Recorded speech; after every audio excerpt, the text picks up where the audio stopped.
ధారిణి నిర్విశేష శూన్యవాది పాశ్చాత్య దేశధారిణి జయ శ్రీ కృష్ణ చైతన్య ప్రభు నిత్యానంద శ్రీ అద్వైత గదాధర శ్రీవాసాది గౌరభక్త బృంద హరే కృష్ణ హరే కృష్ణ కృష్ణ కృష్ణ హరే హరే హరే రామ హరే రామ రామ రామ హరే హరే వాంఛాకల్పతరుభ్యశ్చ కృపా సింధుభ్య ఏవ చ పతితానాం పావనేభ్యో వైష్ణవేభ్యో నమో నమః మూకం కరోతి వాచాలం పంగుం లంఘాయతే గిరిం యత్కృపాతమహం వందే శ్రీగురు దీనతారిణం పరమానందమాధవం శ్రీ చైతన్య ఈశ్వరం. హరే కృష్ణ. మనం భగవద్గీత యథాతథము 3వ అధ్యాయము కర్మయోగము చదువుకుంటున్నాము. నిన్న చదువుకునే అంశాల్లో కొన్ని మళ్ళీ చర్చించుకున్నాము.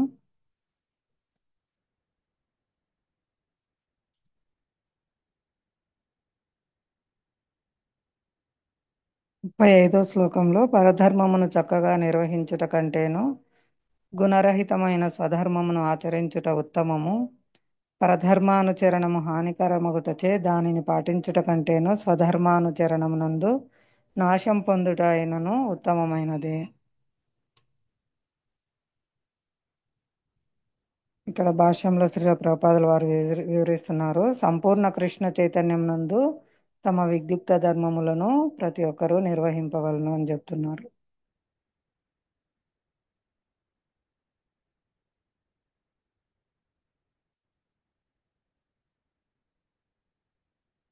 ప్రామాణిక నిర్దేశములను అనుసరించుట కర్తకు సదాహితమునే చేకూర్చును. భౌతిక గుణ ప్రభావం నందున్న మానవుడు ఇతరులను అనుకరింపక తమ స్థితికి అనుగుణముగా విధింపబడిన నియమములను చక్కగా పాటింపవలెను. ఎవరైతే వాళ్ళ గుణకర్మ రీత్యా సత్వగుణం నందుంటే బ్రాహ్మణులు అహింసాపరులుగా ఉంటారు. కానీ రజోగుణం నందుంటే క్షత్రియులు హింసాపరులై ఉంటారు. కనుక వారి వారి ధర్మాన్ని నిర్వర్తించాలి. క్షత్రియుడు అహింసా సిద్ధాంతం అనుసరించుచు బ్రాహ్మణుని అనుకరించుట కంటే హింసా పద్ధతిని అనుసరించుచు పరాజయం పొందుట ఉత్తమము అని చెప్తున్నారు. ప్రతి ఒక్కరూ కూడా తమ హృదయ కల్మషమును క్రమ పద్ధతి ద్వారా శుద్ధిపరుచుకొనవలనే గాని హఠాత్తుగా కాదు. భౌతిక త్రిగుణములకు అతీతమై పూర్తిగా కృష్ణ చైతన్యం నందు నెలకొనినప్పుడు మానవుడు ప్రామాణికుడైన ఆధ్యాత్మికాచార్యుని నిర్దేశం అనుసరించి ఏదైనాను లేక దేనినైనాను చేయగల సమర్థుడవను. అట్టి సంపూర్ణ కృష్ణ చైతన్య స్థితి యందు క్షత్రియుడు బ్రాహ్మణునిగా, బ్రాహ్మణుడు క్షత్రియునిగా వర్తింపవచ్చును. అనగా అట్టి ఆధ్యాత్మిక స్థితి యందు భౌతిక జగత్తుకు సంబంధించిన భేదములు ఏమాత్రము వర్తింపవు.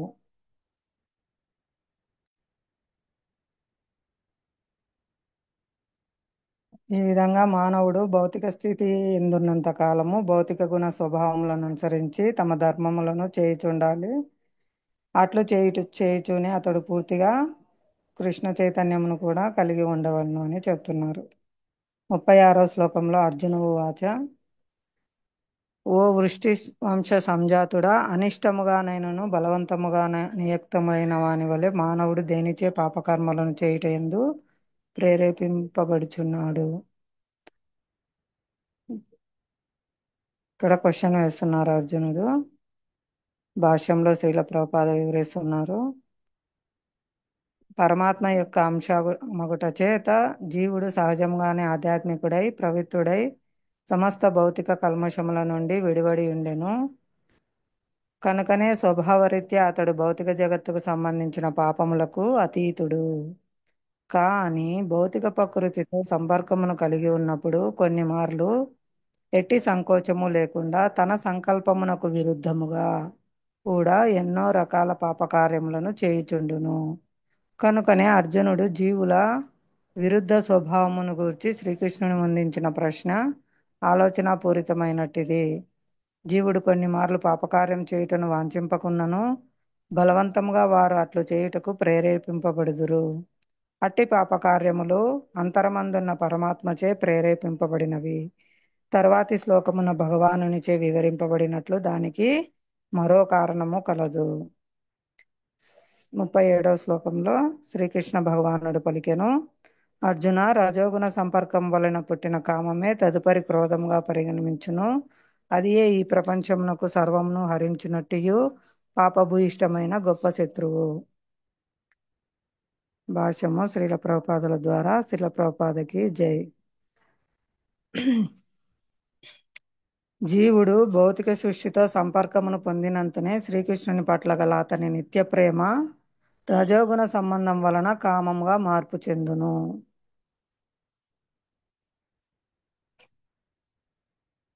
ఆ కామం సంతృప్తి పొందనప్పుడు అది క్రోధముగా మార్పు చెందును.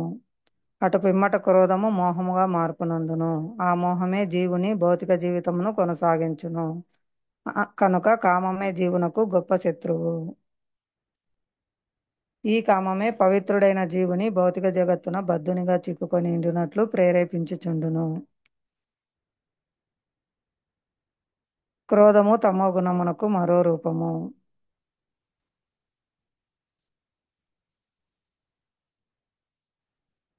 కాబట్టి మానవుడు తనకు నిర్దేశింపబడిన జీవన విధానము మరియు కర్మము ద్వారా రజోగుణం నుండి తమో గుణమునకు పతనం చెందుటకు బదులు సత్వగుణమునకు ఉద్ధరింపబడినచో మానవుడు ఆధ్యాత్మిక ఆసక్తితో క్రోధం చేత పతనం పొందకుండా రక్షింపబడును.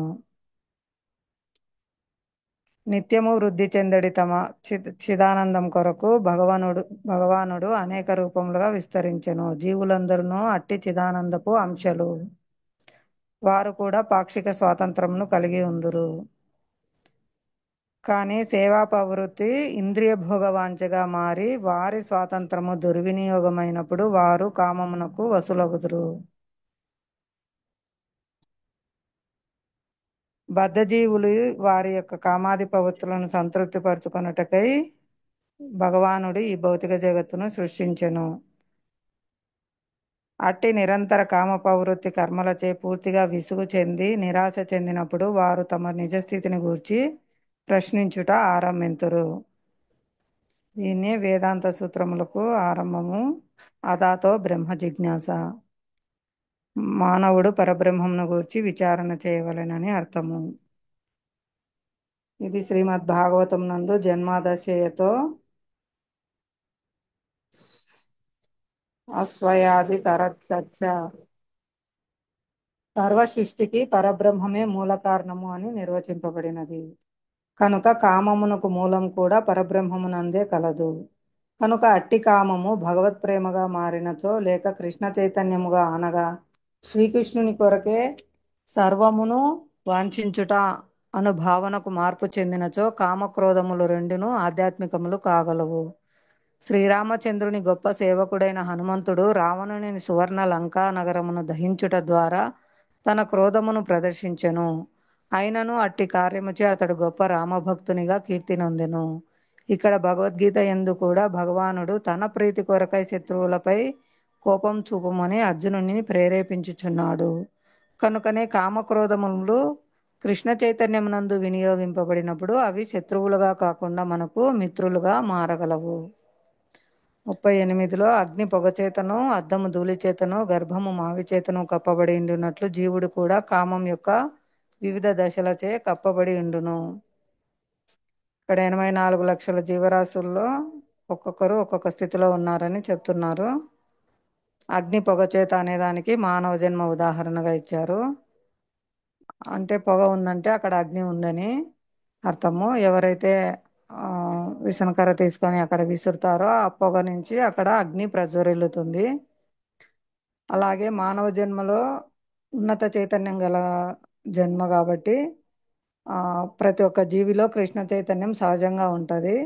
మానవ జన్మలో ఈ కృష్ణ చైతన్యాన్ని జాగృతం చేసుకోవచ్చు. అటువంటి మంచి అవకాశం కలదు అని చెప్తున్నారు. ఇంకొకటి అద్దం ధూళి చేత అనే దానికి పక్షులు జంతువులతో పోల్చినారు. ఉంది కానీ పూర్తిగా అంటే వాళ్ళు ఆహార నిద్ర భయమైదనాల వరకే అవి ప్రయత్నిస్తున్నాయి. కృష్ణ చైతన్యము కృష్ణ చైతన్య కర్మలు చేయడానికి వాటికి అంత అవకాశం లేదు. ఆ విధంగా తర్వాత గర్భస్థ శిశువు మావి చేత కప్పబడిన దానికి చెట్లు ఉదాహరణగా ఇచ్చారు. చెట్లు అసలు కదలలేవు. ఎలాగైతే ఆ గర్భస్థ శిశువు అసహాయ స్థితిలో ఉంటారో అలా ఉంటాయి అని ఇక్కడ ఉదాహరణగా ఇచ్చారన్నమాట. కాబట్టి జీవునకు ఈ మానవ జన్మ భౌతిక బహుబంధముల నుండి విడివరుటకు ఒక చక్కని అవకాశమును కల్పించును. అట్టి మానవ జన్మం నందు సమర్థవంతమైన మార్గనిర్దేశమున అంటే ప్రామాణిక ఆచార్యుల మార్గనిర్దేశమున కృష్ణ చైతన్యమును అలవర్చుకొనుట ద్వారా మానవుడు కామమనడి శత్రువును జయింపగలడు. 39వ శ్లోకంలో ఈ విధముగా జ్ఞానవంతుడైన జీవుని శుద్ధ చైతన్యము ఎన్నడూనూ తృప్తి చెందనిదియు మరియు అగ్నివలె దహించునదియు అయినా కామం అనేది నిద్ర శత్రువుచే ఆవరింపబడి ఉండును. ఇంధనముచే అగ్ని ఆర్పబడినట్లు ఇంద్రియ భోగానుభవం చేత కామం ఎన్నడూనూ సంతృప్తి నొందజాలదని మనస్మృతి నందు తెలుపబడింది. అగ్నిలో నీళ్లు పోస్తే ఆరిపోతుంది, కానీ పెట్రోలు కిరోసిన్ లాంటివి పోస్తే అది ఇంకా ప్రజ్వరులుతుంది. అలా ఇంద్రియ భోగానుభవము వలన కామము ఎన్నడూ సంతృప్తి చెందదు. దానికి ఉదాహరణగా మనము యయాతి ఉదాహరణ చెప్పుకున్నాం. ఆయన తొందరగా ముసలివాడైపోయి ఆయన తనకు యవ్వనాన్ని ఇవ్వవలసిందిగా కుమారులను కోరుతారు. కుమారుని యవ్వనాన్ని తీసుకొని ఆయన కామం అనుభవించి తృప్తి చెందక తర్వాత అతను రియలైజ్ అవుతారనమాట. ఇది ఎన్నటికీ తృప్తి చెందదు ఈ కామము అని తిరిగి తన కుమారునికి అతని యవ్వనాన్ని ఇచ్చేస్తారనమాట, పూర్వరవునికి. ఇంకా ఇక్కడ ఈ భౌతిక జగత్తు నందు సర్వకర్మలకు మైథున భోగానుభవమే కేంద్రంగా నుండును కనుకనే ఈ జగత్తు మైథునాగారము లేక మైథున భోగబంధముగా పిలువబడినది. కారాగారం నందు నేరస్తులు బంధింపబడినట్లు భగవానుని ఆజ్ఞలను ఉల్లంఘించువాడు మైథున భోగం ద్వారా బంధింపబడుదురు. ఇక్కడ కనపరాని సంఖ్యలు మైథున భోగము, మైథునాకర్షణ. దానివల్లనే ఇక్కడ ఈ భౌతిక జగత్తులో జీవులు బంధింపబడి ఉన్నారు. ఇదొక కారాగారము, జైలు. ఇందులో కనిపించని సంఖ్యలు ఇవే అన్నమాట. అంటే మనం అదొక్కటే అని కాదు, కామం అంటే దానికి సంబంధించి విస్తృతంగా ఉంటాయి. పిల్లలు, కుటుంబము, తల్లిదండ్రులు, సమస్తం అన్నమాట. ఇవన్నీ ఎలా వచ్చినాయి? మైథున సంబంధం వల్లనే కదా. కాబట్టి ఇవన్నీ కూడా బంధానికి కారణము. ఆ విధంగా బంధింపబడి ఉంటారు. నాది ఈ శరీరమే, నేను ఈ దేహానికి సంబంధించినవన్నీ నావి అనే భ్రమలో అన్నమాట. ఇంద్రియ భోగానుభవమును పరమావధిగా భావించుచు సాధించడి భౌతిక నాగరికత పురోగతి అనున్నది జీవుని భౌతిక సంసార బంధములను పొడిగించునని భావము. కనుక అజ్ఞానమునకు చిహ్నమైన కామమే జీవుని భౌతిక జగత్తునందు బంధించుచున్నది. మానవుడు ఇంద్రియ భోగమును అనుభవించుచున్నప్పుడు కొంత సుఖాభావనము కలగవచ్చును. వాస్తవమునకు అట్టి నామమాత్ర సుఖభావనమనున్నది ఇంద్రియ భోగికి నిత్య శత్రువు. అది ఉదాహరణ చెప్తారు కదా ఆచార్యుల్లో. పెద్ద ఎడారిలో చిన్న నీటి చుక్క వేస్తే అది వెంటనే ఆరిపోతుంది. అలా క్షణకాలం అన్నమాట. ఇది ఆ సుఖానుభవం లాగా అనిపిస్తుంది, కానీ అది పూర్తి ఆనందాన్ని ఇవ్వలేదు. క్షణకాలము. పెద్ద వయాసిసు ఉంటే గాని ఎడారిలో ఆ చల్లదనాన్ని అనుభవించలేరు. ఆ నీటి దాహం తీరదు. ఒక చుక్క నీటి దాహం ఏమవుతుంది? ఆ దాహాన్ని తీర్చలేదు కదా చుక్క నీరు. అలా ఉంటుంది అన్నమాట. భగవద్భక్తి అనంతమైన ఆనందాన్ని ఇస్తుంది, భగవత్ సేవ. ఇక 40వ శ్లోకంలో ఇంద్రియములు, మనస్సు, బుద్ధి అనునవి ఈ కామం నివసించు స్థానములు. వీటి ద్వారా కామము జీవుని యథార్థ జ్ఞానమును ఆవరించి అతనిని మోహింపచేయును. బద్ధజీవుని దేహమందలి వివిధ ముఖ్య స్థానములను శత్రువు ఆక్రమించి ఉన్నాడు. కనుక అట్టి శత్రువును జయింపగోరువాడు అతడు ఎక్కడ కనుగొడుబడునో తెలియుట కొరకై శ్రీకృష్ణ భగవానుడు ఆయా స్థానములను గురించి తెలుపుచున్నాడు. ఇంద్రియ ఇంద్రియముల కర్మలన్నిటికీ మనసు కేంద్రము. సాధారణంగా మనం ఇంద్రియార్థములను గురించి వినినప్పుడు ఇంద్రియ తృప్తికి సంబంధించిన భావములకు మనసు నిలయమగును. దాని ఫలితంగా మనస్సు మరియు ఇంద్రియములు కామమునకు నిలయములగును. తర్వాత బుద్ధి అట్టి కామ ప్రవృత్తులకు కేంద్రమగును. బుద్ధి అనున్నది జీవాత్మకు పొరుగున ఉన్నటువంటిది. కామపూరితమైన బుద్ధి జీవాత్మపై ప్రభావం చూపి అది అహంకారమును పొంది భౌతిక భావనలో ఇంద్రియ మనస్సులతో తదాత్మం చెందినట్లుగా ప్రభావితం చేయును. తద్వారా జీవాత్మ ఇంద్రియ సుఖములకు అలవాటు పడి అదియే నిజ సుఖమని భ్రమించును. జీవుని అట్టి భ్రాంతి శ్రీమద్భాగవతం నందు త్రిధాతువులతో కూడిన దేహమే ఆత్మగను, దేహమునకు సంబంధించిన వారే తమ బంధువులగను, జన్మభూమియే పూజాస్థానమునగను భావించినట్టు మరియు ఆధ్యాత్మిక జ్ఞాన సంపన్నులైన మహాత్ముల సాంగత్యమును పొందుటకు కాకుండా కేవలం స్నానం ఆచరించుటకు మాత్రమే తీర్థయాత్రలకు పోవునట్టి మానవుని గార్ధబము లేక గోవుగా భావింపబడును. అనగా ఉన్నతమైన ఆధ్యాత్మిక ఆచార్యుల నిర్దేశంలో కాకుండా మానవ జన్మాన్ని జంతువులాగా వృధా చేసుకుంటున్నామని ఇక్కడ చెప్తున్నారు. త్రిధాతువులతో అంటే నిన్న ప్రభు చెప్పారు ఇక్కడ ఇంద్రియములు, మనస్సు, బుద్ధి అని. త్రిధాతువులు అంటే అవేనా? హరే కృష్ణ. ఈ దేహాన్ని ఆత్మగను, దేహానికి సంబంధించిన వారే తమ బంధువులుగను. దేహము ఆత్మ కాదు కదా. ఆత్మ వెళ్ళిపోయిన తర్వాత దేహం అక్కడే ఉంటుంది, కానీ ఆ దేహాన్ని ఎవరు పట్టించుకోరు. కాబట్టి అక్కడ ముఖ్యమైనది ఆత్మ అని మనం గుర్తించాలి. ఆత్మ ఉంటేనే ఆ దేహానికి విలువ. ఇంకా ఆ దేహానికి సంబంధించిన వారే తమ బంధువులుగాను అంటే ఒక్కొక్క దేహంలో ఒక్కొక్క తల్లిదండ్రులు ఒక్కొక్క మార్పు చెందుతూ ఉంటారు కదా, సంబంధాలన్నీ వేరే వేరే జీవాత్మలతో. కానీ ఈ దేహంలో ఉన్నంత వరకు వీళ్ళే నా కుటుంబ సభ్యులు, వీళ్ళే నా బంధువులు అని భావిస్తుంటాము. అది అలా భావించే వాళ్ళను, దేహమే ఆత్మ అని భావించే వాళ్ళని ఇక్కడ జంతువులతో పోలుస్తున్నారు. ఇంకా జన్మభూమియే పూజాస్థానముగా అంటే ఒక్కొక్కసారి ఒక్కొక్క దేశంలో పుడతారు. అప్పుడు ఆ దేశమే దేశభక్తి ముఖ్యము, దేశాన్ని రక్షించాలా, దేశ సేవ గొప్పది అంటూ ఆ ఆ దేశం వరకే పరిమితం అవుతారనమాట. కానీ జీవాత్మ భగవంతుని అంశ. కానీ వాళ్ళ కర్మానుసారం ఒక్కొక్క చోట జన్మిస్తే అది మన స్థానం కాదు. మనం భగవంతుని ధామంకు చెందిన వారము. ఉదాహరణ చెప్తారు, ఒక్కొక్కసారి ఈ పాకిస్తాన్ ఇండియా గొడవల్లో ఎవరైనా పాకిస్తాన్ మీద ద్వేషంతో మరణ సమయంలో పాకిస్తాన్ స్మరించుకుంటే అక్కడ జన్మ తీసుకుంటే అప్పుడు పాకిస్తాన్ గొప్పదని మాట్లాడతారు. అలాగే పాకిస్తాన్ వాళ్ళు ఇండియాలో జన్మ తీసుకుంటే అప్పుడు ఇండియా గొప్పదని మాట్లాడతారు. అప్పుడు ఏది గొప్పది వాళ్ళకు? ఏ దేశం గొప్పదని?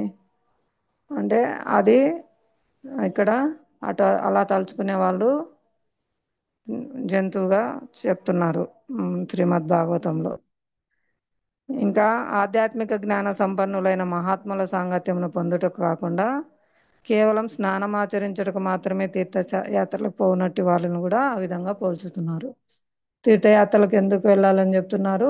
ఆధ్యాత్మిక జ్ఞాన సంపన్నులైన మహాత్ముల నుంచి వారి సాంగత్యంని పొంది వారి నుంచి వినడానికి అన్నమాట. కేవలం వారి నుంచి వినడం ద్వారా మాత్రమే మనకు ధామం ప్రకటమవుతుంది. మన కళ్ళతో అక్కడ ధామాన్ని మనం చూడలేమన్నమాట, ప్రకటన కాదు. ఈ తీర్థ స్థానాలను కూడా పవిత్రం చేసేవారు తీర్థ కుర్వంతి అంటే భక్తులు శుద్ధ భక్తులు. జనులందరూ తమ పాపాలను వదిలించుకోవడానికి పుణ్యస్థానాలు చేస్తారు, పుణ్యనదులకు వెళ్ళి. కానీ ఆ పుణ్యనదులు తమ పాపాలు ఎలా పోగొట్టుకుంటాయంటే ఎవరైనా శుద్ధ భక్తులు వచ్చి అక్కడ ఆ తీర్థంలో స్నానం చేసినప్పుడు ఆ పుణ్యతీర్థం యొక్క పాపాలన్నీ తొలగిపోతాయి అన్నమాట. ఎందుకంటే జనులందరూ అక్కడ వదిలిపెట్టినారు కదా. వాటన్నిటినీ శుద్ధ భక్తుని యొక్క సాంగత్యం ద్వారా నది పోగొట్టుకుంటుంది అన్నమాట, వారి అనుగ్రహం చే. ఆ విధంగా శుద్ధ భక్తులు తీర్థస్థానాలని పవిత్రం చేసేటువంటి వారు. ఆ, కాబట్టి అటువంటి భక్తుల నుంచి మనము తీర్థస్థానాలకు వెళ్ళినప్పుడు భగవంతుని కథలు, భగవంతు నామము, భగవత్ గుణ నామరూప గుణలీలల గురించి వినడం ద్వారా మనం పవిత్రం అవుతాము. ఆ విధంగా మనకు కృష్ణ ప్రేమ లభిస్తుంది అన్నమాట. ఇది తీర్థయాత్రలకు వెళ్ళే యొక్క ముఖ్య ఉద్దేశం అని ఇక్కడ చెప్తున్నారు. హరే కృష్ణ. ఈరోజు 41వ శ్లోకం చదవాలి. ఎవరైనా చదవండి 41.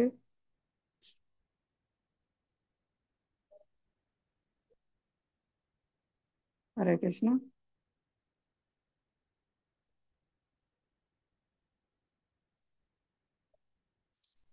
హరే కృష్ణ మాతాజీ, ప్రయత్నించండి. అందరు బిజీగా ఉన్నారా సేవలలో?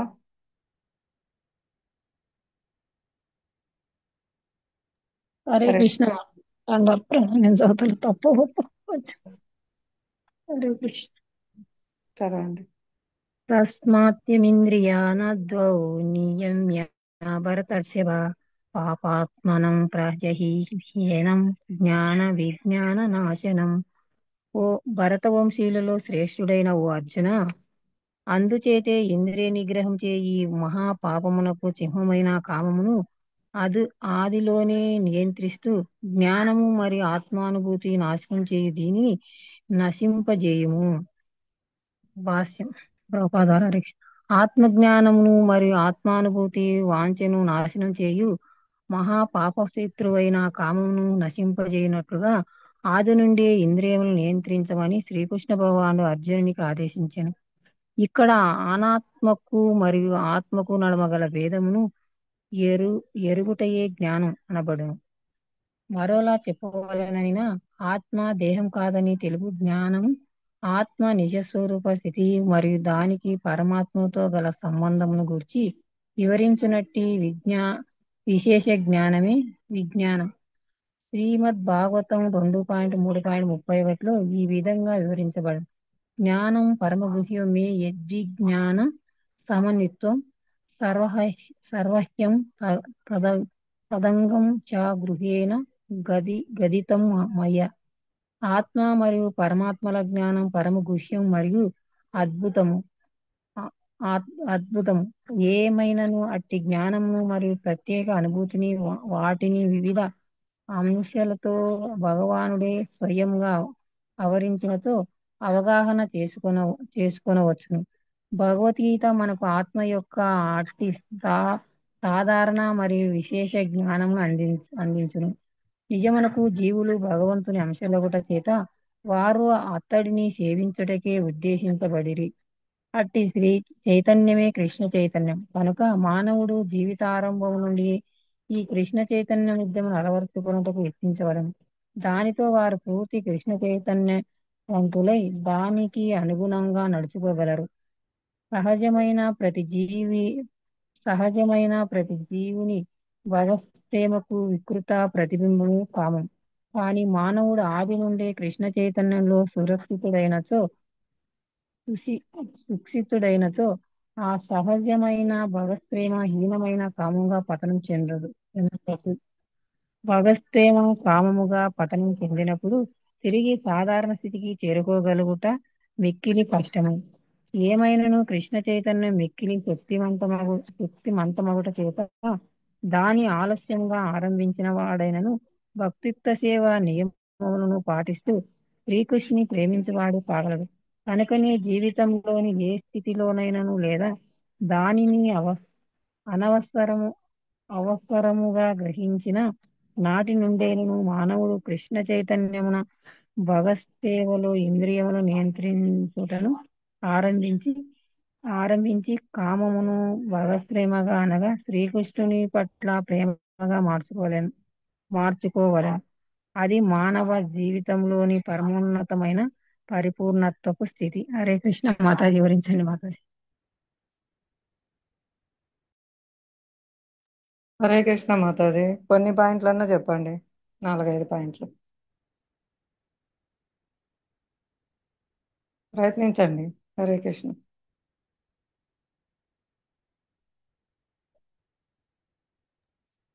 హరే కృష్ణ. భరతవంశీలో శ్రేష్ఠుడా ఓ అర్జున, అందుచేతనే ఇంద్రియ నిగ్రహం చే ఈ పాప భూసింహమైన కామం ఆదిలో నుండి నిగ్రహించాలన్నమాట అని చెప్తా. ఫస్ట్ నుంచే దీన్ని అదుపులో పెట్టుకోవాలి. విచ్చలవిడిగా వదిలిపెట్టకుండా జ్ఞానం మరియు ఆత్మానుభూతి నాశనం చేయు దీన్ని నశింపజేయము. ఆత్మజ్ఞానం మరియు ఆత్మానుభూతి వాంఛను నాశనం చేయు మహాపాప పాపశత్రువైన కామం నశింపజేయనట్లుగా ఆది నుండి ఇంద్రియములను నియంత్రించమని శ్రీకృష్ణ భగవాను అర్జునికి ఆదేశించను. ఇంద్రియాలను నిగ్రహించమని చెప్తున్నాడు మరి. ప్రతి ఒక్కటి తన ఇష్టం వచ్చినట్టు పోకోకుండా, ఏది అడిగితే అది, ఏది ఇచ్చే అది తినిపించడం, ఇది కావాలంటే అది అట్లా పోకుండా దాన్ని ఆది నుంచి ఇంద్రియాలు నిగ్రహించడం. ఇక్కడ అనాత్మకు మరియు ఆత్మకు గల గల నడుమ భేదం ఎవరికైనా జ్ఞాన జ్ఞానవంతుడు అనబడును. మరలో చెప్పవలసిన ఆత్మ దేహం కాదని తెలుపుట జ్ఞానం. ఆత్మ నిజ స్వరూప స్థితియు మరియు దాని పరమాత్మ గల సంబంధం గురించి వివరించినట్టు విజ్ఞా విశేష జ్ఞానమే విజ్ఞానం అని చెప్తున్నారు. ఆత్మకు శరీరానికి తేడా తెలుసుకోవాలి. ఇది ఆత్మ కాదు, నేను శరీరాన్ని కాదు ఆత్మనని తెలుసుకుంటే వాడి పరమాత్మతో గల సంబంధాన్ని గురించి జ్ఞానం తెలుసుకుంటాడు అని చెప్తున్నారు. ఆత్మ మరియు పరమాత్మల నడుమ జ్ఞాన ఆత్మ మరియు పరమాత్మల జ్ఞానం పరమ గుహ్యం మరియు అద్భుతం అన్నమాట.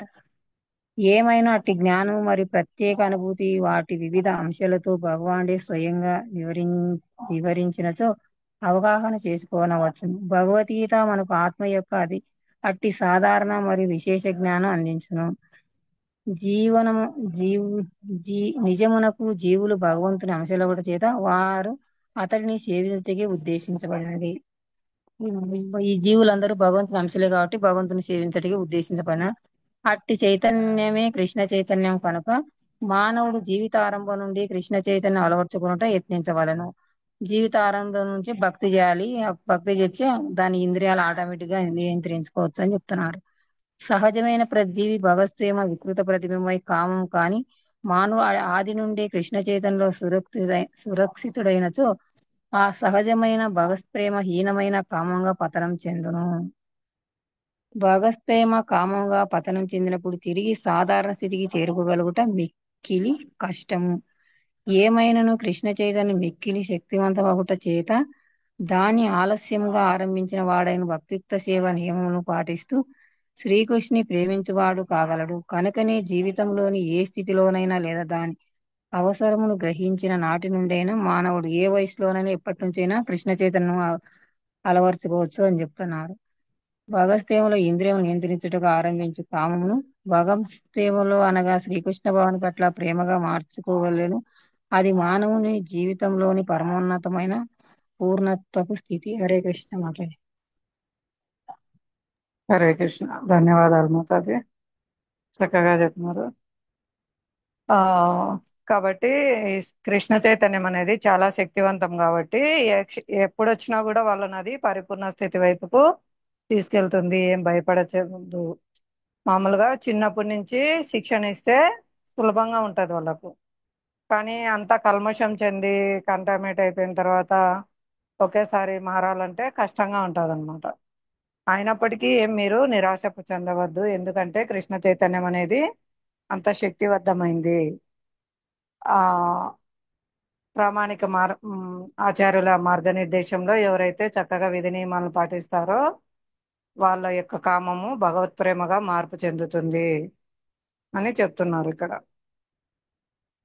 ఎందుకంటే జీవనంలో సహజంగా ఉంది భగవత్ ప్రేమ, భగవంతుని పట్ల భక్తి.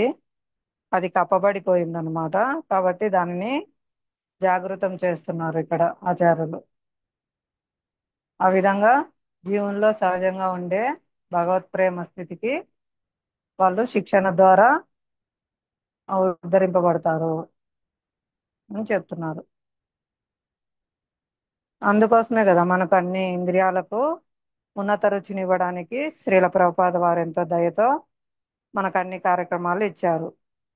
కళ్ళతో అందమైన శ్రీ విగ్రహాలు దర్శనం చేసుకొని సంతృప్తి చెందడానికి, ఇంకా చెవులతో భగవంతుని గుణనామ కీర్తనలు, కథలు, హరినామము వినడానికి, ఇలా మొక్కుతో భగవంతుని సమర్పించిన పువ్వులు, తులసి ఆగ్రానించడానికి, ఇంకా జిహ్వా నాలుకతో భగవంతునికి సమర్పించిన నైవేద్యం ప్రసాదంని మహాప్రసాద రూపంలో ఆస్వాదించుట.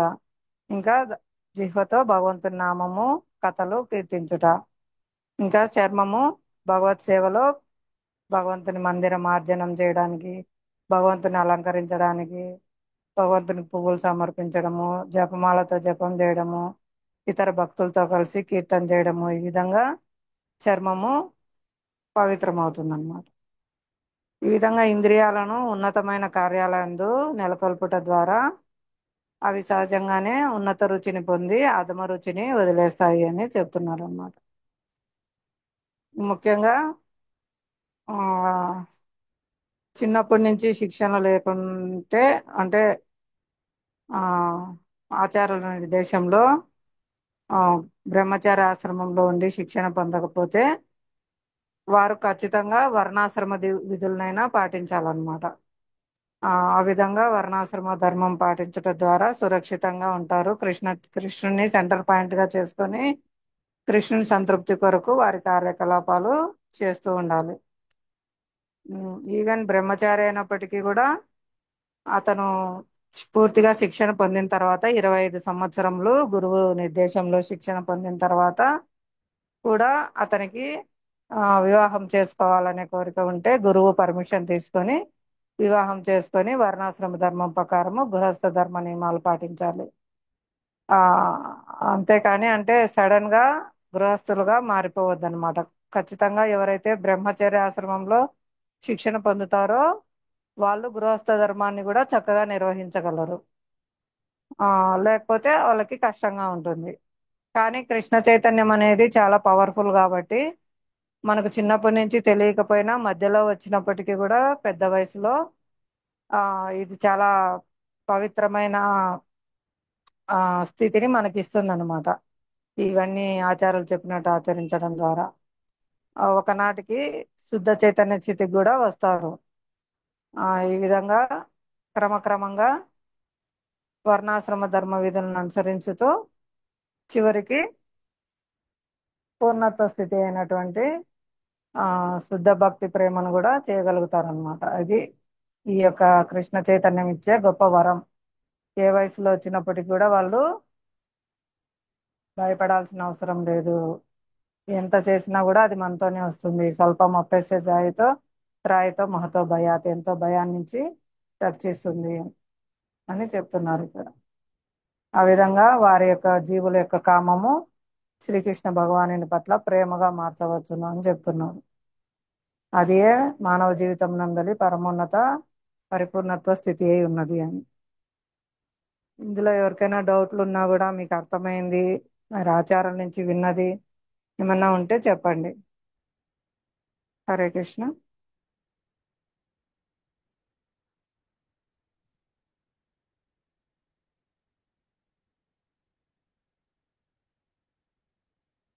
హరే హరే కృష్ణ. కృష్ణ హరే కృష్ణ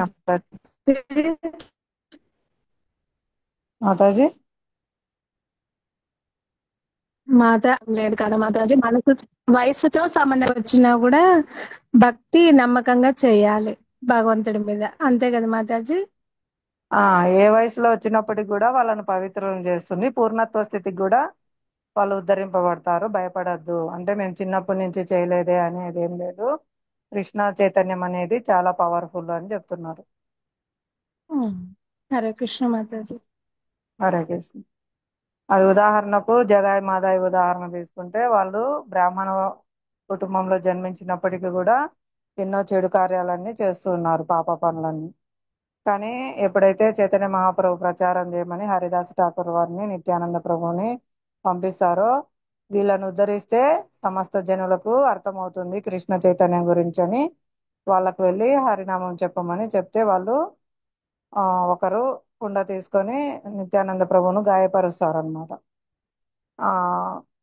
అప్పుడు మహాప్రభుకి కోపం వస్తుంది. తననేమన్నా భగవంతుడు ఓర్చుకుంటారు కానీ తన భక్తులకి హాని కలిగిస్తే ఓర్చుకోరు అనమాట. అప్పుడు సుదర్శన్ పిలిచి వాళ్ళను సంహరించాలనుకుంటే అప్పుడు నిత్యానంద ప్రభు ఎంతో కరుణామయుడు గురువు అనమాట. ఆయన గురుతత్వానికి నిత్యానంద ప్రభు ఇంకా శ్రీమతి రాధారాణి ప్రతీకలు వాత్సల్యము. ఆయన మహాప్రభు పాదాలపై పడి వాళ్ళని క్షమించండి, దయచేసి మీరు సుదర్శన్ను ఉపసంహరించండి. ఎందుకంటే మీరు ఇప్పుడు ఈ కలియుగంలో కృష్ణ ప్రేమను ఇవ్వడానికి వచ్చారు, దేహ మార్పు చేయడానికి కాదు. దేహం మార్పు చేయాలంటే ఈ కలియుగంలో అందరినీ సంహరించాల్సిందే. కాబట్టి మీరు దయచేసి వాళ్ళ యొక్క చైతన్యంని మార్చండి, వాళ్ళ యొక్క దుర్మార్గపు గుణాలను సంహరించండి అని వేడుకుంటారనమాట. అప్పుడు చైతన్య మహాప్రభు శాంతించి వాళ్ళ కండిషన్ పెడతారు, ఇకపై మేము పాపకార్యాలు చేయమని చెప్పండి, హరినామం జపిస్తామని చెప్పండి, మిమ్మల్ని వదిలేస్తాము అని. అప్పుడు వాళ్ళు అంగీకరిస్తారనమాట. మహాప్రభు పాదాలపై పడి వాళ్ళు క్షమించమని వేడుకుంటారు. ఆ విధంగా చైతన్య మహాప్రభు వచ్చిన ఉద్దేశం ఏంటంటే జీవుల యొక్క చైతన్యాన్ని మార్చి వాళ్ళ కృష్ణ ప్రేమని ఇవ్వడానికి వచ్చినారు మహా ఉదారంతో. అర్హత లేకపోయినప్పటికీ కూడా అందరికీ కృష్ణ ప్రేమని ఇవ్వడానికి వచ్చినారు. కాబట్టి చాలా మహా ఉదారం. కాబట్టి జీవులు ఈ దేహంలో ఉన్నప్పటికీ వాళ్ళ యొక్క దుర్మార్గపు గుణాలను సంహరించి వాళ్ళకి కృష్ణ ప్రేమని ఇస్తారనమాట. అదే హరినామ సంకీర్తనం యొక్క శక్తి. మహా పవిత్రం చేస్తుంది అనమాట. పరమ పవిత్రం చేస్తుంది హరినామం. స్వయం భగవానుడికి భగవాన్ నామానికి తేడా లేదు. అదే ఆయుధం అనమాట ఈ కలియుగంలో. చెప్పున్నాం కదా, మహాప్రభువే కాదు మహాప్రభు భక్తులందరూ కూడా ఆయుధాన్ని ఉపయోగించి జనుల హృదయాల్లోని దుర్మార్గపు గుణాలన్నింటినీ సంహరించి కృష్ణ చైతన్యాన్ని ప్రసాదిస్తారు, వాళ్ళ యొక్క చైతన్యాన్ని మార్పు చేస్తారు. కాబట్టి ఇది ఏ వయసులో ఉన్న వారు స్వీకరించినా కూడా వాళ్ళు ఖచ్చితంగా వాళ్ళు పూర్ణత్వ స్థితికి వస్తారు. వాళ్ళు ఎంత చేసుకుంటే అంత వాళ్ళతోనే ఉంటుంది శాశ్వతంగా, వాళ్ళు పూర్తిగా రక్షింపబడతారు అని హామీ ఇస్తున్నారు ఇక్కడ. హరే కృష్ణ.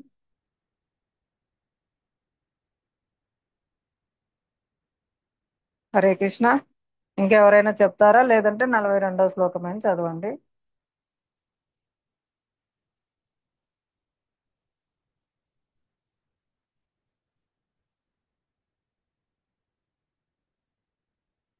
హరే కృష్ణ. 3వ అధ్యాయము 42వ శ్లోకం ఎవరైనా చదువుతారా?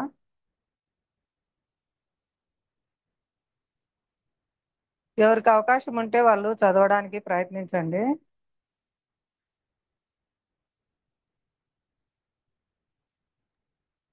హరే కృష్ణ మాతాజీ. హరే కృష్ణ మాతాజీ, ప్రణామములు. ప్రణామాలు. హరే కృష్ణ. చదువు. ఇంద్రియాణి పరాణ్యాహురింద్రియేభ్య పరం మనః మనస్తు పరా బుద్ధిర్యో బుద్ధే పరతస్తు సహా. జడ పదార్థము కన్నను ఇంద్రియములు ఉత్తమములు, ఇంద్రియములు కన్నను మనస్సు ఉత్తమము, మనస్సు కన్నను బుద్ధి మరింత ఉత్తమము, బుద్ధి కన్నను ఆత్మ అత్యంత ఉత్తమము. భాష్యము. ఇంద్రియములు కామము యొక్క కర్మకు వివిధ ద్వారములకై ఉన్నవి. అనగా దేహమునందు నిలిచి ఉండేది కామము వివిధములైన ఇంద్రియముల ద్వారా బహిర్గతమగుచుండును. కనుక దేహము కన్నను ఇంద్రియములు శ్రేష్టములై ఉన్నవి.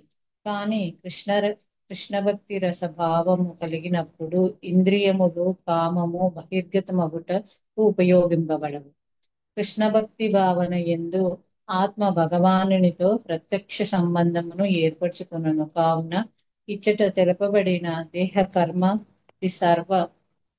కర్మాది సర్వ విషయములు అంత్యమున పరమాత్మ యందే ముగియును.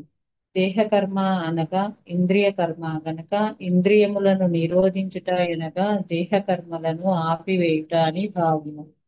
కానీ మనస్సు క్రియాశీలత కలిగి ఉన్నందున దేహము ఎట్టి కర్మను చేయక నిశ్చలముగా ఉన్నను స్వప్న సమయమునందు వలె సదా చరించుచూనే ఉండును. ఆ మనస్సు కన్నా ఉన్నతమైనది బుద్ధి, మరియు బుద్ధి కన్నను ఉన్నతమైనదే ఆత్మ. కనుక ఒకవేళ ఆత్మను ప్రత్యక్షముగా శ్రీకృష్ణ భగవానుని సంబంధమునందు నిలిపినచో బుద్ధి మనస్సు ఇంద్రియములనున్నవి వాటంతట అవియే అప్రయత్నముగా భగవత్ సేవలో నియుక్తములగును. ఇటువంటి విషయమే కఠోపనిషత్తునందు ఒక చోట చెప్పబడినది. దాని ప్రకారము ఇంద్రియార్థములు ఇంద్రియముల కన్నను ఉత్తమములు కాగా మనస్సు ఇంద్రియార్థముల కన్నను ఉత్తమమై ఉన్నది. కావున ఒకవేళ మనస్సు భగవాను సేవలో నిత్యము నిలిచి ఉన్నచో ఇంద్రియములు ఇతర మార్గములందు విముక్తయగుటకు అవకాశముండదు. ఇట్టి మానసిక స్థితి పూర్వమే వివరింపబడినది. పరం దృష్ట్వా నివర్తతే అనగా మనస్సును శ్రీకృష్ణ భగవానుని దివ్యమైన సేవలో నిలిపినచో అది ఇతర హీన ప్రవృత్తులను కలిగి ఉండు అవకాశమునుండదు. కఠోపనిషత్తునందు ఆత్మ మహాన్ అని వర్ణింపబడినది. అనగా ఇంద్రియార్థములు ఇంద్రియములు మనస్సు బుద్ధి కన్నను ఆత్మ ఘనమైనది కనుక ఆత్మ యొక్క నిజస్థితిని ప్రత్యక్షముగా అవగతము చేసుకొనిటి సమస్య పరిష్కారమునకు మార్గమై ఉన్నది. బుద్ధి చేత మనుజుడు ఆత్మ యొక్క నిజస్థితిని తెలుసుకుని మనస్సును సదా కృష్ణ భక్తి రసభావన యందు నిలపవలెను. అది సమస్యలన్నింటినీ సంపూర్ణముగా పరిష్కరింపగలదు. ఇంద్రియార్థముల నుండి దూరముగా నుండుమని ప్రారంభ దశలోనున్న సాధకునికి సాధారణంగా ఉపదేశించబడును. కానీ దానితో పాటుగా అతడు బుద్ధిచే మనస్సును దృఢపరచుకోవలెను. శ్రీకృష్ణ భగవానుని యందు సంపూర్ణ శరణాగతితో మనుజుడు బుద్ధిని ఉపయోగించి తన మనస్సును కృష్ణ భక్తి భావన యందు నిలిపినచో అతని మనస్సు అప్రయత్నముగా దృఢవంతమగును. అట్టి స్థితిలో సర్పము వలె బలమైన ఇంద్రియములు కోరలు తీసిన పాముల వలె నిర్వీర్యములగును. బుద్ధి మనస్సు ఇంద్రియములకు ఆత్మ ప్రభువైన భక్తి భావనలో శ్రీకృష్ణ భగవానుని సాచర్యమునందు అది దృఢము కానిచో కల్లోలిత మనస్సు కారణముగా పతనము చెందు అవకాశము కలదు. హరే కృష్ణ మాతాజీ, ఇది చాలా తత్వంగా ఉంది. మీరే ఒకసారి ఎక్స్ప్లెయిన్ చేయండి మాతాజీ. హరే కృష్ణ మాతాజీ. మీకు ఎంతవరకు అర్థమైందో అంతవరకు ప్రయత్నించండి మాతాజీ. ఓకే మాతాజీ. అంటే ఇప్పుడు ఇంద్రియాలని మనము ఆ పొద్దున ఇంద్రియాలని మనము కృష్ణ భక్తి భావనలో అయితే ఇంద్రియాలని పెడతా ఉన్నాము. ఇంద్రియార్థములు అంటే వాటిని ఉపయోగిస్తా ఉన్నాము. కానీ బుద్ధి అయితే మనస్సునైతే కంట్రోల్ చేయలేకుండా ఉన్నాము. బుద్ధి అయితే మనస్సుతో మన బుద్ధి చేత మన మనస్సును అయితే కంట్రోల్ చేయలేకున్నాము. కాబట్టి ఆ ఇంద్రియ అర్థములను బుద్ధిని ఉపయోగించి మనస్సును కంట్రోల్ చేసుకుంటే ఆ మనస్సు అనేది కృష్ణ భక్తి భావనలో ఒకసారి నిమగ్నం అయ్యింది అంటే మిగిలిన ఇంద్రియములు గాని ఇంద్రియార్థములు గాని మన కంట్రోల్లోకి వస్తాయి. తర్వాత మనము ఆత్మని కృష్ణ భగవానుని ఆ భగవానుని ఆత్మతో సంబంధము కనుక ఉంటే మనకి మన ఇంద్రియాలన్నీ ఆటోమేటిక్ గా మన కంట్రోల్లోకి వచ్చేసి మనం పూర్తిగా కృష్ణ చైతన్యంలో నిమగ్నం కావచ్చు అని చెప్తా ఉన్నారు. ఒకవేళ మనము అట్లా శరణాగతి కృష్ణుని భక్తి భావన యందు నిలవకుండా ఉన్నచో మన మనసు అనేది చాలా కల్లోలంగా అయిపోయి మొత్తం మన భక్తి అంతా పతనం అవ్వచ్చు అనేది నాకు అర్థమైంది మాతాజీ. హరే బోల్. హరే కృష్ణ. చక్కగా చెప్పినారు మాతాజీ. హరే కృష్ణ. ఆ, ఇక్కడ మళ్ళీ ఈ శ్లోకాల్లో వస్తుంది. భగవంతుడు చెప్తారు, శిక్షణ పొందిన మనస్సు మానవునికి మిత్రునిలాగా వర్తిస్తే శిక్షణ లేని మనస్సు శత్రువు అవుతుంది. ఈ విధంగా మనస్సు ఆ, ఇంద్రియాలన్నిటికీ అధిపతి, దశేంద్రియ నాయకుడు. కాబట్టి మనస్సును భగవత్ సేవలో నియుక్తం చేయకపోతే ఆ ఇంద్రియార్థముల పట్ల కోరిక కలిగి ఉంటే ఆ మనస్సు కల్లోలితం అవుతుంది. ఎప్పుడో ఒకసారి అది మనల్ని పతనం చెందిస్తుంది అని చెప్తున్నారు ఇక్కడ. దానికంటే ఉన్నతమైన మనస్సు కంటే ఉన్నతమైన బుద్ధి, శాస్త్రంలో ఏం చెప్పబడింది, ఆచార్యులు ఏం చెప్పారు, ఏ విధంగా నేను నడుచుకోవాలనేది నిర్దేశం ఇస్తూ ఉంటాను. కాబట్టి శాస్త్ర నిర్దేశాలను పాటించాలి అని మనసుకు శిక్షణ ఇస్తూ ఉండాలి. ఇంకా ఆ బుద్ధి కంటే కూడా ఆత్మ అత్యంత ఉత్తమం అని చెప్తున్నారు. ఆత్మ యొక్క స్థితి ఏంటి? సహజ స్థితి జీవేర స్వరూపహయ కృష్ణేర నిత్యదాస. కాబట్టి ఎల్లప్పుడూ భగవత్ సేవలో నెలకొని ఉండాల అనేది ఆత్మ యొక్క నిజ స్థితి. ఆ విధంగా సేవలో నియుక్తం చేయటం ద్వారా సహజంగానే వారి బుద్ధి, వారి మనస్సు, వారి ఇంద్రియాలు కూడా సేవలో నియుక్తమయ్యి అవి సంతృప్తి చెందుతాయి. అప్పుడు వేరే వాటిని కోరుకోవు అని చెప్తున్నారు ఇక్కడ.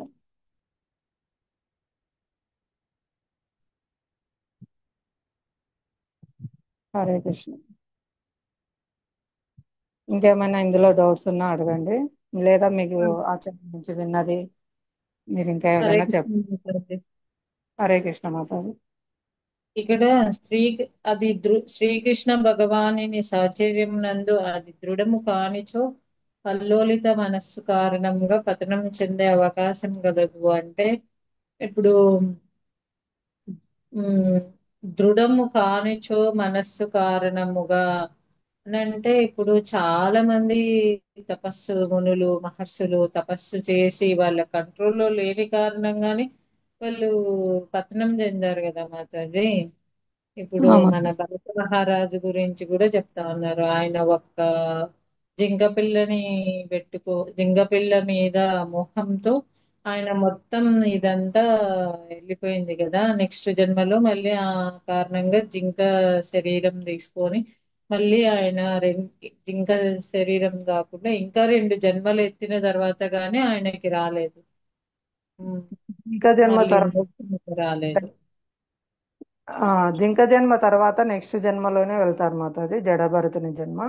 ఆ, అంటే అప్పుడు ఫస్ట్ ఆ భరత మహారాజు నుంచి మళ్ళీ 2 జన్మలో వెళ్ళారు కదా మాతాజీ.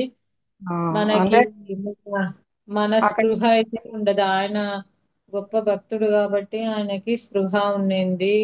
సో ఆయన చేసిన తప్పేందనేది తెలిసింది. మరి ఉమ్. మనకి ఎట్లా తెలుస్తుంది మాతాజీ? అందుకే మనకి ఇప్పుడు ఆచార్యులు శాస్త్రాలను ఇచ్చారు, ఇప్పుడు తెలియజేస్తున్నారు ఈ జన్మలో. ఈ విధంగా ఇదే మనకు పూర్వజన్మ స్మృతి అనుకోవాలి మాతాజీ. అంటే ఎన్నో జన్మల్లో ఎక్కడెక్కడో కష్టాలు పడినాము, ఇది కృష్ణ చైతన్యం అసలైన స్థితి. ఈ విధంగా మనం నడుచుకోవాలా అని మళ్ళీ మనకు పూర్వజన్మ అలా గుర్తు చేసినట్టే ఇది. ఉమ్, ఈ విధంగా తీసుకోవాలి. అంటే అందరికీ అదే చెప్పుకున్నాం కదా మనం. ఇప్పుడే ఉమ్, మనం ఈ దేహంతో సంబంధించిన వాళ్ళు నా వాళ్ళు అని దేహభావంతో మమేకమై ఉన్నాము. ఇంకా పూర్వజన్మలు వస్తే వాళ్ళందరినీ మనము నా వాళ్ళని మనం తీసుకుంటే ఇంకా ఎంతే కష్టం కదా. మొన్న ఒకసారి చర్చలో అనుకున్నాం కదా. ఉమ్, అంటే ఆ, ఉమ్, ఆత్మస్థితిలో ఉండం కాదు కాబట్టి మళ్ళీ దేహాత్మ భావంతోనే ఉండి ఈ ఈ దేహము, ఈ కుటుంబము, వీటి బంధాల్లో చిక్కుకున్న మనకి పూర్వజన్మలు కూడా గుర్తుంటే అప్పుడు ఆ జన్మలో ఉన్న కుటుంబ సభ్యులు వాళ్ళందరూ నా వాళ్ళు అని మళ్ళీ అదొక చిక్కు కదా. ఆ, ఇది చెప్పారు. అయినా సరే ఇంకా ఏమో మాతాజీ, ఇట్లా చెప్పినప్పుడు ఒక్కోసారి ఎట్లా వెళ్ళిపోతుంది అనమాట. ఇలా మళ్ళీ ఇదైపోయి మళ్ళీ ఇక్కడి నుంచి వెళ్ళిపోతామేమో అనేసి అంటే మనం కూడా ఇదేమో కరెక్ట్ గానే నాకైతే ఇది కరెక్ట్ గా ఈ రోజు బాగా వచ్చింది మాతాజీ. ఉమ్. నేను కూడా ఒక 1 వీక్ నుంచి ఎటో వెళ్ళిపోయినాను అనమాట. మళ్ళీ ఇక్కడికి దీంట్లోకి వచ్చాక మళ్ళీ బుద్ధి ఉపయోగించాల్సి వస్తుంది. ఏం కాదు, ఎక్కడున్నా కూడా కృష్ణ స్మరణ సేవలోనే ఉంటారు. ఎందుకంటే ఇది చాలా పవర్ఫుల్ అని చెప్పినారు కదా.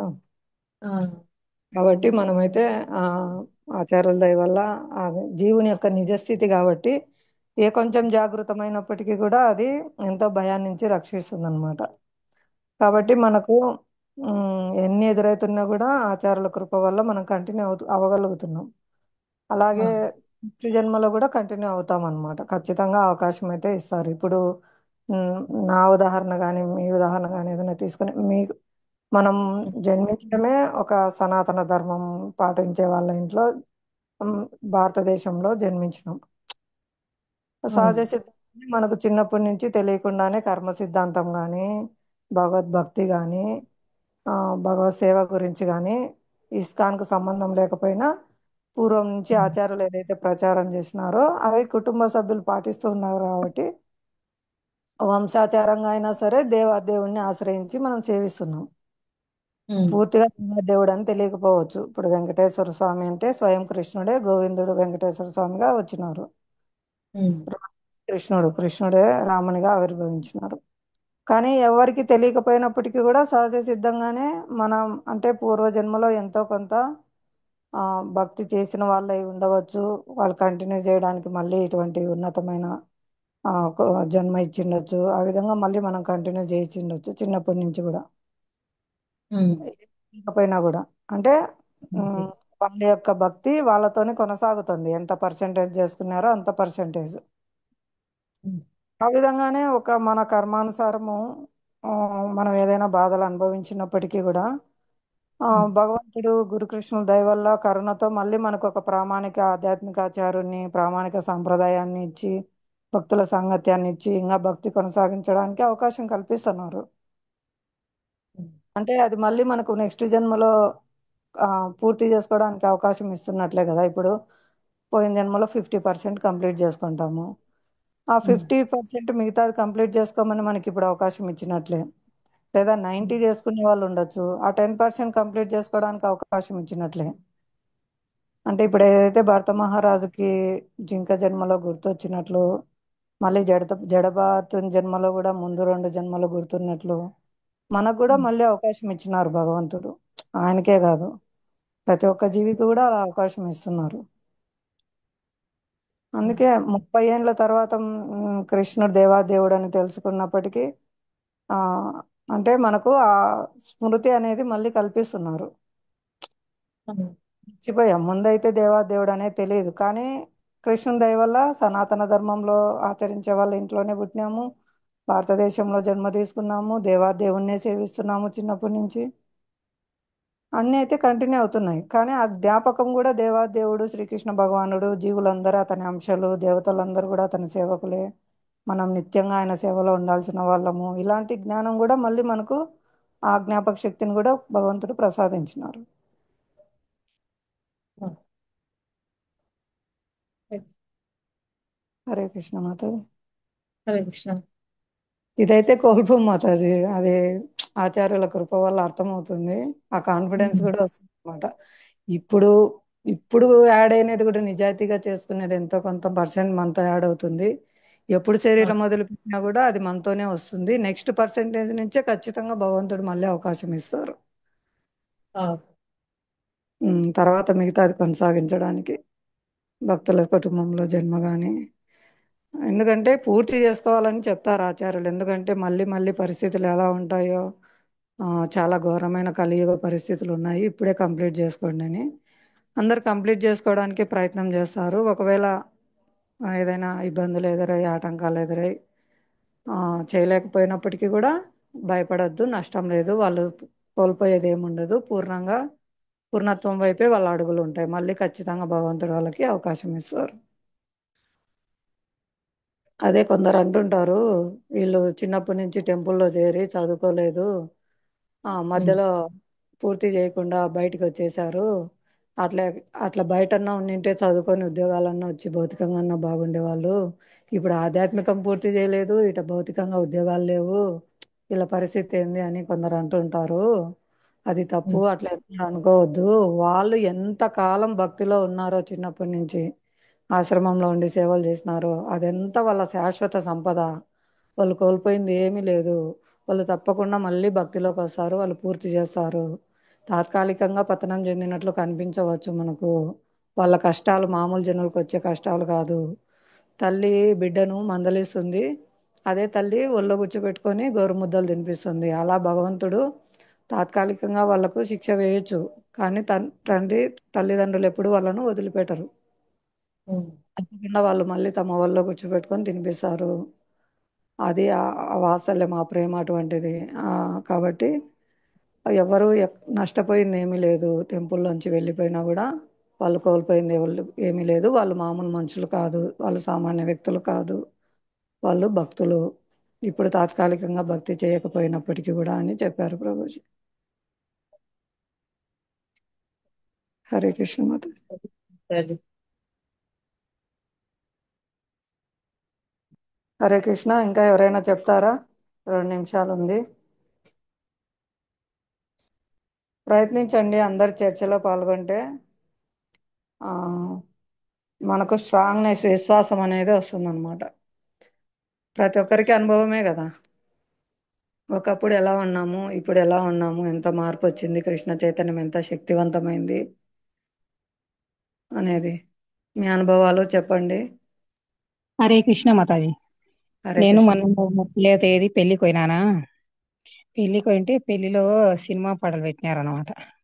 డాన్స్ పెట్టింటే నాకైతే ఇంకా వద్దురనని అంతకాలే స్మృతి వచ్చాదని మా ఈ పెళ్లిలో ఈ దరిద్రాల నేనని నేను బయట కూర్చొని జపం చేసుకుంటాను. అది వినకోకుండా ఎంత వినకోకుండా అంటే కూడా మనకు అదే మామూలుగా అందరితో పాటు ఇంటికి దాంతో కూర్చొని నవ్వుకుంటా అవే పాటలు ఇవే ఇంకా జీవితం అనుకునే వాళ్ళం. అదే అంతో ఇంత కృష్ణ చైతన్యం వండుకొని దానిలో వినడానికి కూడా మనసు ఇష్టపడలే అనమాట. నేను ఇంకా ఆడ సినిమా ఆడ కూర్చొని ఆడ పెళ్లి చేస్తే కళ్యాణ మండపంలో కూడా కూర్చోలే, బయట కూర్చొని జపం చేసుకుంటున్నాను. మళ్ళీ పెళ్లి జరిగేటప్పుడు పోయి పెళ్లి చూసినానా. మళ్ళీ పెళ్లి అయిపోయిన తర్వాత మళ్ళీ అదే పెట్టినారు. ఇంకా అదే పెట్టింటే వద్దురు దేవుడు అని మళ్ళీ బయటకు వచ్చి ఇంకా ఇంటికి వచ్చినాం. అదే మామూలుగా కృష్ణ చైతన్యం తెలకోకుంటే ఇంకా అవే ఇదే బాగా జీవితం, ఇదే ఆనందం అని ఎంత ఘోరంలో బతికిపోయే వాళ్ళం. పెళ్లిలో కూడా అన్ని అశుభాలే. దేవతలు వచ్చారంటే ఇట్లాంటి పెళ్లికి దేవతలు కూడా రాక్షసులు వచ్చారు అనిపించింది. అసలు అంత ఘోరమైన పాటలు, సినిమాలు పాటలు పెట్టినారు పెళ్లిలో మాతాజీ. హరే కృష్ణ. హరే కృష్ణ మాత. మామూలుగా లక్ష్మీనారాయణ కళ్యాణంగా చూడాలంట. అదే ఆ పెళ్లి రోజే అట్నే అనిపించింది. కానీ మళ్ళీ ఆ పాటలు, సినిమా పాటలు, ఆ డాన్సులు, ఎగిరేది, ఆ బట్టలు దరిద్రంగా అర్ధనగ్నంగా బట్టలు వేసుకొని అవి చూస్తుంటే ఎంత ఘోరంగా అంటే అంత ఘోరంగా ఉంది. అసలు ఉండబుద్ధి కాలంగా పెళ్లిలోకి పోతే ఈయన అంతకాల నారాయణ స్థుతి అని, ఇప్పుడు చచ్చిపోతే ఈయన ఇదే వచ్చారు అది కూడా అనిపించింది నాకు. కృష్ణ. హరే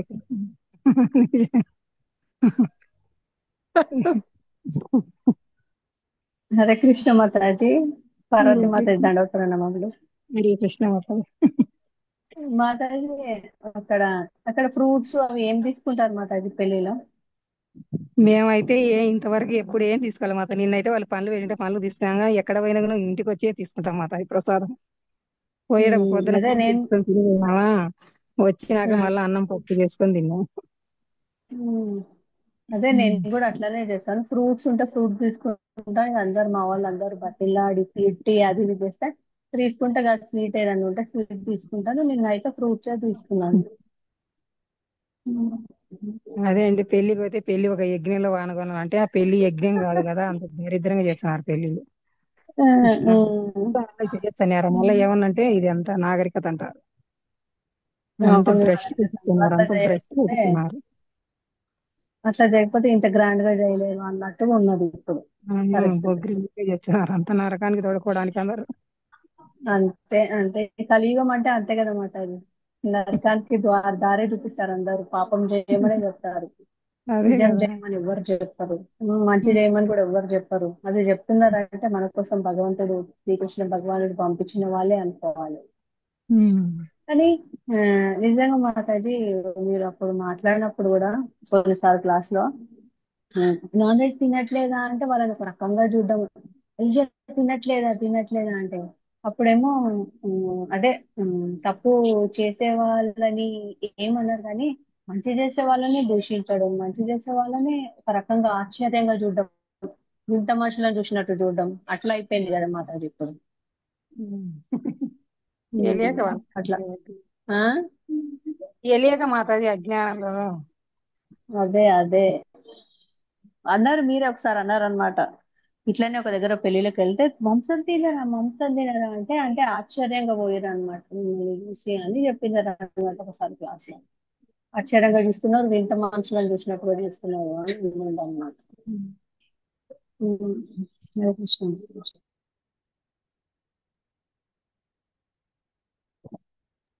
హరే కృష్ణ.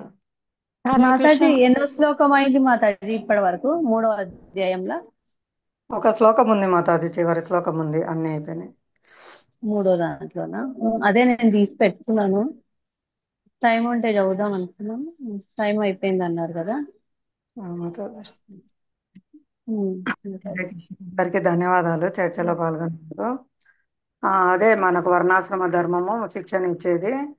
మొదటి నుంచి కూడా వర్ణాశ్రమ ధర్మం ప్రకారం నడుచుకుంటూ చక్కగా ఉండేవాళ్ళు. ఇప్పుడు ఈ విధంగా పతనం చెందుతున్నారు. కాబట్టి అన్ని సంస్కారాలు వర్ణాశ్రమ ధర్మం ప్రకారము నిర్వహించాలని మళ్ళీ మనకు వాటన్నిటిని ఆ, పునఃస్థాపించడానికే శ్రీల ప్రభుపాద వారు ఇస్కాన్ సంస్థను స్థాపించి వర్ణాశ్రమ ధర్మ వ్యవస్థను కూడా మనకు మళ్ళీ ఇస్తున్నారు అన్నమాట.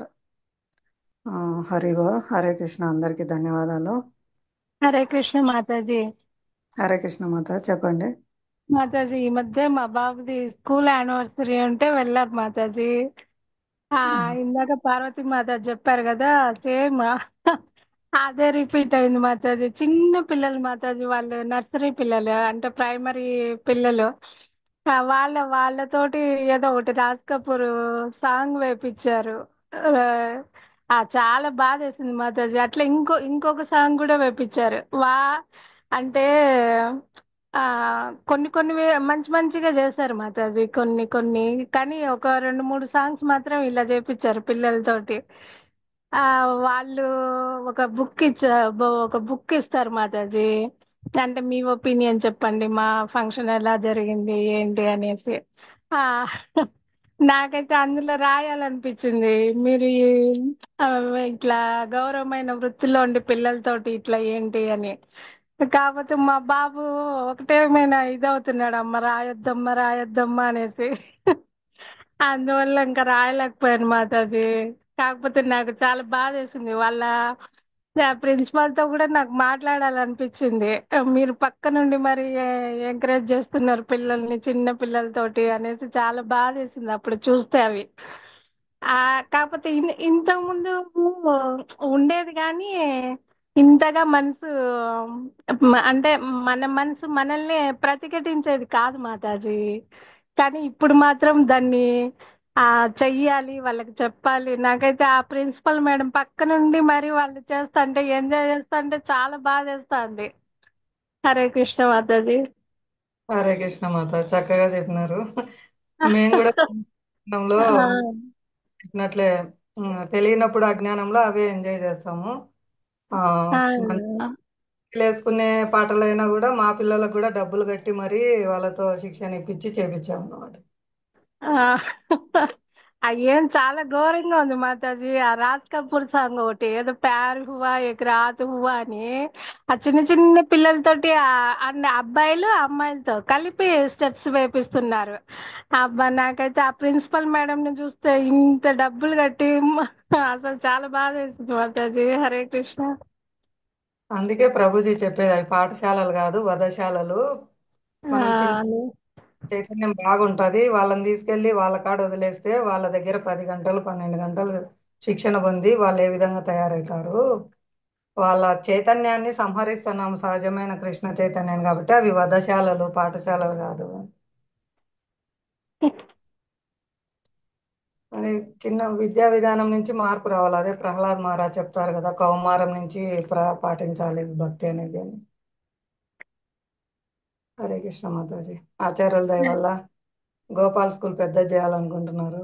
మంచిగా ఇవన్నీ విస్తృతంగా ప్రచారం అయిపోయి కృష్ణ చైతన్యం, అందరూ కృష్ణ చైతన్యవంతులు కావాలి. మన ప్రయత్నంగా మనము ఏదో విధంగా ప్రయత్నం చేద్దాము. అంటే ఇప్పుడు ఈ డిస్కషన్స్ ఎంతో మంది వింటారు, యూట్యూబ్ లో వింటారు, ఫేస్బుక్ లో అప్లోడ్ చేస్తే అక్కడ వింటారు. ఇలాంటివి కూడా కొందరిలో మార్పు తీసుకురావడానికి అవకాశం ఉంటుంది. ఇంకా ఆచార్యులు ఎంతో ఆ, కృషి చేస్తున్నారు కృష్ణ చైతన్య ప్రచారము. మహాప్రభు చెప్పినట్లు గ్రామ గ్రామాన ప్రపంచంలో నగర నగరాన నా పేరు మారుమరుగుపోతుంది అని. అదేవిధంగా ఆ శ్రీల ప్రభుపాద వారి దయ వల్ల ప్రపంచంలో నలుమూలల ఇప్పుడు ఇస్కాన్ ఉంది, ప్రచారం చేస్తున్నారు. ఇంకా ఉధృతంగా కూడా జరుగుతుంది. మనం చూడలేకపోవచ్చు. అంటే ఈ 10,000 సంవత్సరాలు స్వర్ణయుగము. ప్రతి ఒక్కరూ తిలకం పెట్టుకొని, ప్రతి ఒక్కరూ కంఠమాల వేసుకొని, ప్రతి ఒక్కరూ హరినామ సంకీర్తన చేసే రోజు వస్తుందంట మాతాజీ. అది ఎందుకు ఖచ్చితంగా. మాతాజీ? నేను వెళ్తే హర్షిత్ని ఇప్పుడు జాయిన్ చేపించాను కదా, అసలు ఎంత కేర్ తీసుకుంటున్నారో మాతాజీ, ప్రభుజీ వాళ్ళు మాతాజీ వాళ్ళు పిల్లలకి. ఇప్పుడు సమ్మర్ అనేసి 12 కల్లా ప్రసాదం ఇస్తారు పిల్లలకి బాగా. మళ్ళీ ఇంటికి వచ్చేటప్పుడు మళ్ళీ జ్యూస్లు ఏవో ఒకటి, డ్రింక్స్ టైప్ మాతాజీ, మజ్జిగో ఏవో ఒకటి ఇస్తున్నారు మాతాజీ. అలా ఆ పక్కన పక్కన వాళ్ళు కూడా అనుకుంటున్నారు పిల్లల పని బాగుంది అనుకుంటున్నారు మాతాజీ. చాలా బాగా చూసుకుంటున్నారు మాతాజీ, పిల్లల్ని కేర్ కూడా చాలా బాగా తీసుకుంటున్నారు. హరే కృష్ణ మాతాజీ. హరిబోల్ హరిబోల్. అదే మాతాజీ, ఎక్కడ దొరకదు ఈ ప్రేమ, ఈ అభిమానము, ఈ విధంగా జీవుణ్ణి అవునవును మాతాజీ. జీవుణ్ణి శాశ్వతంగా ఉద్ధరించేది. హరిబోల్. చాలా ధన్యవాదాలు మాతాజీ, ఆచార్యులందరికీ ధన్యవాదాలు. ప్రభు ప్రభు స్కూల్ కావాలంటున్నారు. ప్రభు కోరిక నెరవేర్చేట్టుగా అందరూ ప్రార్థన చేయరు. స్కూల్ వచ్చేగినా బాగా పిల్లలకి అందరికి ఇది ఎడ్యుకేషన్ అవి ఉంటాయి బాగా. హరిబోల్. అందరూ స్కూల్ గోపాలి స్కూలా మాతాజీ? అంటే పెద్దగానా మాతాజీ? స్కూలే మొత్తం అప్పుడు ప్రయత్నం అప్పుడు చెప్తాను, ఎప్పుడు ప్రయత్నం చేసి అందరు అందరు అనుకుంటే అవుతుంది. గృహస్థులు అందరు కలిసి అనుకుంటే అవి అంటే భౌతికంగా ఇట్లనా మాతాజీ, మామూలుగా సదాచారం లాగనా మాతాజీ? ఇవే మామూలుగా బేట్ అండ్ డేట్ పెట్టి మళ్ళీ ఇట్లా కూడా శిక్షణ ఇచ్చేయడం మాతాజీ. అప్పుడు అంటే అన్నాడు ఆహా. స్కూల్ వచ్చి బాగుంటది. బయట అయ్యో. పిల్లలకు అన్ని ఎడ్యుకేషన్ అట్లా చెప్పి కూడా అప్పుడు ఆయన ఒకసారి ఒక ఇంటర్వ్యూలో చెప్పినాడు, గౌరాంగ దర్శన ప్రభు. భాను భాను విద్యాలయం అని శ్రీకాళహస్తిలో ఉందంట అది. ఆ స్కూల్లో చదివినా అంటే ఆయన ఫస్ట్ రోజు 3/4 గంట సేపు రోజు భగవద్గీత, ఆ పురుష సూత్కం, స్త్రీ సూత్కం అని రోజు వాళ్ళకి 3/4 గంట సేపు అది చెప్తున్నారంట పిల్లలకి అందరికి భగవద్గీత శ్లోకాలు ప్రాణాయం చేసి. అట్లాంటి చెప్తే పిల్లలకు ఎందుకు అలవాటు అట్లా చెప్తే స్కూల్ ఉంటాయి ఎవరికైనా పిల్లప్పటి నుంచి అలవాటు అవుతాయి మాతాజీ అట్లాంటివి వింటే నిజంగా మాతాజీ, ప్రభు వాళ్ళు అట్లా స్కూల్ పెడితే కూడా పిల్లలు భాగ్యవంతులు అవుతారు మాతాజీ. వాళ్ళ అదృష్టం అది. అందుకే తల్లిదండ్రులు అందరు కలుసుకొని చెప్తే పెడతారు. మీ తల్లిదండ్రులకు బాగుంటది, ప్రభు వాళ్ళకి ఏమి జీతాలు, పిల్లలకు అందరికి జీతాలు ఇచ్చే అంది మీరు బయట ఇచ్చే టీచర్లను పెట్టి అన్ని చేపిస్తారు. మీ పిల్లలు బాగుపడతారు, తల్లిదండ్రులు అందరు కలిసి చేర్పించే స్కూల్ పెడతారు. ఎందుకు పెట్టరు? అందరు కరెక్ట్ మాట్లాడుతారు. మాతాజీ. ఎంత మాట్లాడుకొని ఎంత మాతాజీ, లక్షల్లో ఉన్నాయి మాతాజీ ఫీజులు బయట. కానీ మళ్ళీ అదే మనసుకు ఎక్కువ ఇక్కడ. తృప్తి ఎక్కడుంది మాతాజీ? అట్లా పెడితే మేలు కదా, మనకే మేలు, మన పిల్లల భవిష్యత్తు ఆ, బాగుంటది. అందరు కలిసి మాట్లాడుకొని ఇట్లా పెట్టమంటే పెడతారు, ఎందుకు వినియోగించుకుంటారు. హరే పిల్లల కృష్ణ. భవిష్యత్తు ఏమైపోద్దో ఏమో అనే భయం ఉండదు మాతాజీ. వాళ్ళు లైఫ్ లో వృద్ధి సాధిస్తారు అనేటువంటి సంతోషం ఉంటుంది. హరిబోల్ హరిబోల్. అందరూ ప్రార్థన చేయండి. పంచతత్వ మంత్రము హరే కృష్ణ మంత్రం 3 సార్లు చెప్పండి. జయ ఓకే శ్రీ మాతాజీ. జయ చైతన్య శ్రీ శ్రీ కృష్ణ చైతన్య మహాప్రభు శ్రీ అద్వైత శ్రీవాసాది గౌర భక్త బృంద బృంద హరే శ్రీ కృష్ణ కృష్ణ హరే హరే కృష్ణ కృష్ణ కృష్ణ కృష్ణ హరే హరే హరే రామ హరే రామ రామ రామ హరే హరే. హరే హరే హరే. హరే హరే హరే కృష్ణ హరే కృష్ణ కృష్ణ కృష్ణ కృష్ణ కృష్ణ హరే హరే హరే హరే రామ రామ రామ హరే హరే. హరే కృష్ణ హరే కృష్ణ కృష్ణ కృష్ణ కృష్ణ హరే హరే హరే హరే హరే రామ రామ రామ రామ హరే హరే. హరే కృష్ణ. అందరికి ధన్యవాదాలు. శ్రీమద్ భగవద్గీత విధాతకి జై. శ్రీమాన్ మధురేష్ ప్రభుజీకి జై. శ్రీల ప్రభుపాద వారికి జై. అనంత కోటి వైష్ణవ బృందకి జై. నామాచార్య శ్రీల హరిదాస ఠాకూర్ వారికి జై. అనంత కోటి వైష్ణవ బృందకి జై. సమావేశమైన భక్త బృందకి జై. సమావేశమైన భక్త బృందకి జై. సమావేశమైన భక్త బృందకి జై. హరే కృష్ణ.